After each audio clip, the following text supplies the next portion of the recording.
You can see how close the all-terrain vehicles actually were in position, and now the all-terrain vehicle speeding to the site of the capsule to begin the recovery of the crew. Again, this is a replay of the landing that occurred just over an hour ago, and now a view of the Soyuz capsule. This was prior to the time that the search and recovery forces arrived in the all-terrain vehicle, as they arrived in close proximity to the Soyuz to begin the extraction of the crew.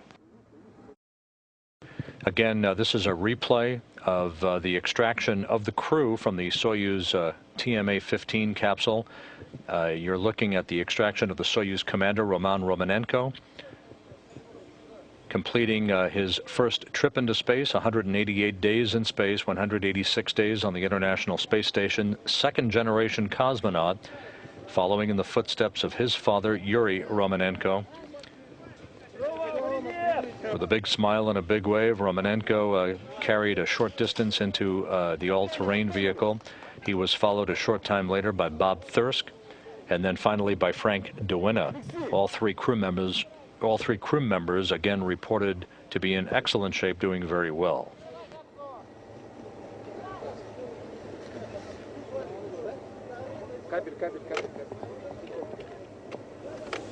And now we have a slight revision to the landing time. The landing time now reported by the Russian flight director at the Russian Mission Control Center as 1:15 and 34 seconds a.m. It was first reported at 1:17, but again, the official landing time now reported by the Russian flight director at 1:15 and 34 seconds a.m. Central Time, 1:15 and 34 seconds p.m. at Kazakhstan. You're now watching the extraction of the crew from the Soyuz TMA-15.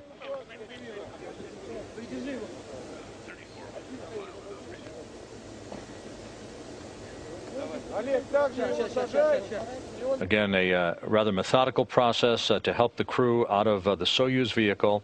Again, feeling the first effects of gravity after 188 days of weightlessness. That's Bob Thirsk from the Canadian Space Agency, the flight engineer, wrapping up his 6 months in space.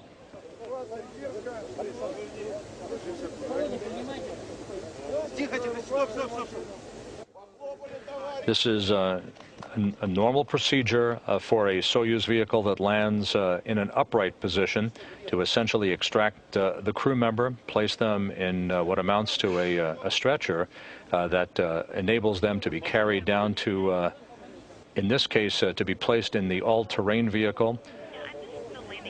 As usual, there is when there is a typical landing operation involving helicopters, the crew will have a chance to spend some time in reclining chairs to acclimate themselves, but in this case, to expedite their return to Arkelik in the all-terrain vehicles, they were simply placed on stretcher-like devices, and as you saw in the case of Bob Thirsk, duplicating what occurred with the extraction of Soyuz Commander Romanenko just a few minutes ago.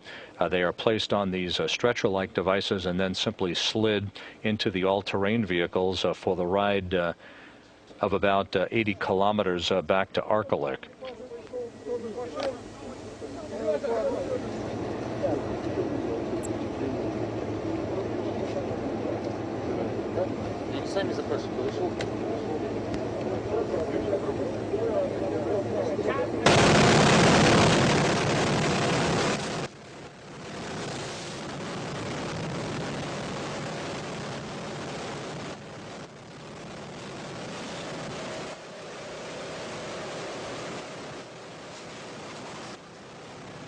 And now you see Frank de Winne, the European Space Agency crew member, completing his second landing in a Soyuz vehicle. He was on a Soyuz taxi crew in 2001 that delivered a fresh Soyuz vehicle to the fledgling International Space Station and its crew on board. De Winne wrapping up 199 days in space on 2 flights. He was, again, the commander of the International Space Station, the first European Space Agency commander of the station, being helped out by the recovery teams He will be helped onto that soft stretcher to be carried just a few feet to be placed in the all-terrain vehicle. A wave for the cameras at the landing site. This video courtesy of Roscosmos from their all-terrain vehicle.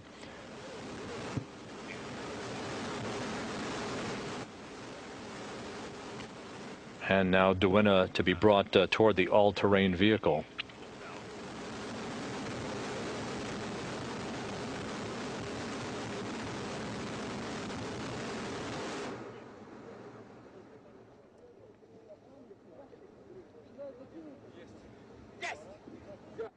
Камеру чуть-чуть, от камеры. Ой, едут вот на одной.